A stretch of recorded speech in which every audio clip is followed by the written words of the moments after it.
बच्चों के लिए न्याय की लड़ाई में वकालत के द्वारा कैसे उनको उनके राइट्स, उनके अधिकारों के लिए हम उन्हें कैसे दृढ़ बना सकते हैं, उन बच्चों की मानसिकता।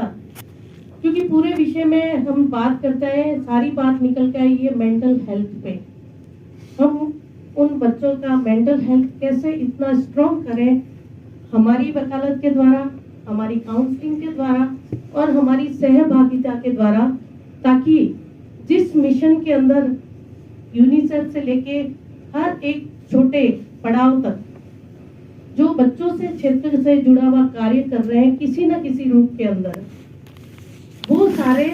उन बच्चों को न्याय दिलाने में, उनके अधिकारों की रक्षा करने के लिए और उनकी मानसिकता को प्रबल करने के लिए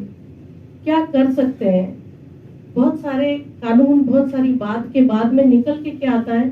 जे एक्ट क्या कह रहा है, बच्चे की भलाई, बच्चे की मानसिकता कहीं पे भी हर्ट नहीं हो। जज साहब ने भी जैसे हमें बताया था कि बच्चे की साइकोलॉजी पे क्या इफेक्ट आ रहा है या बच्चे के साथ क्या क्या हो रहा है, उन सारे मुद्दों पे भी बात सुनी थी हमने। मेरा एक छोटा सा, सर टाइम ले लूं 2 मिनट का, एक छोटा सा अनुभव शेयर करूंगी मैं। जैसे एक संजय सर ने एक स्टोरी बताई थी, हमारे जेजेबी में ही रहते हुए हमारे ही साथ, हमारे ही सामने हुई थी। जिस बालक की बात कर रहे थे, जिस बालक की साइकोलॉजी की बात कर रहे थे कि 2 अलग धर्म के बच्चों ने जो एक पलायन किया था, जिन परिस्थितियों में किया था, क्योंकि मुद्दा बहुत बड़ा होता है कि वो किन परिस्थितियों में आए, पेरेंट्स की वजह से आए या वहाँ की जो व्यवस्थाएं थी पारिवारिक, उन वजहों से बच्चे दोनों पलायन करके अगर चले गए और यूं ही उन्हें पता लगा, पता क्या लगे, उन्हें पता ही था कानून, इसीलिए उन्होंने पलायन किया था। लेकिन सिर्फ पलायन करने से उनकी जो जेब खाली हुई या पैसों की व्यवस्था खत्म हुई, वो रह नहीं पाए और वापस कहीं न कहीं पकड़े गए। और उसके बाद जो कहानी बदली थी, उस बच्चे की जो मानसिकता हुई थी, उसने 5 बार अटेम्प्ट किया था उसी होम के अंदर, जिसमें रात को 2 बजे उस बच्चे के मुंह से कांच के जो एक दाने मैंने भी निकाले थे, जब उस बच्चे ने मरने की कोशिश की थी और उसको हॉस्पिटल में ही लेके गई थी। अधीक्षक बाद में या बाकी को बाद में हम कब बताएं,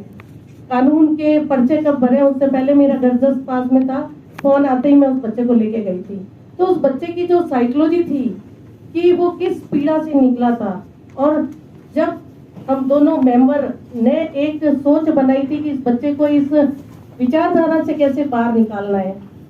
जो बच्चा इस हद तक चला गया था कि बस मुझे जीना ही नहीं है, मुझे कुछ भी नहीं है, और उस बच्चे को एक है ना बैड हिस्ट्री से गुड हिस्ट्री के लंबे सफर में एक एक पल को हमने दिया। तो वो पल हमें है ना आज भी बताते हैं कि एक बच्चे की मेंटल हेल्थ क्या होती है, उसको अगर हम जान लें तो हमारी वकालत के द्वारा आज का जो ये एक बहुत ही अच्छा सुंदर सभी के साथ मिलकर वर्कशॉप किया, वो सार्थक हो जाएगा। सभी को मैं हृदय से धन्यवाद दूंगी आज की इस वर्कशॉप के लिए, और चाय और आपके बीच में ज़्यादा समय नहीं लूंगी, समय की सीमा बता रही है कि मैं अपनी बात को यहीं विराम दूं, लेकिन एक संकल्प लेके जाएंगे कि एक विचारधारा के साथ में हम न्याय व्यवस्था के द्वारा बच्चों को कैसे हम उनके अधिकारों की रक्षा में हमारा साथ निभाएंगे और कैसे उनके साथ खड़े रहेंगे। बहुत सारे अनुभव है,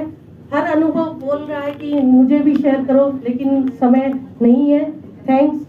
सर का और मेरे गुरुजी का विशेष धन्यवाद, उन्होंने जेजे एक्ट में मुझे थोड़ा बहुत ज्ञान देने का, आपके साथ शेयर करने का मौका दिया।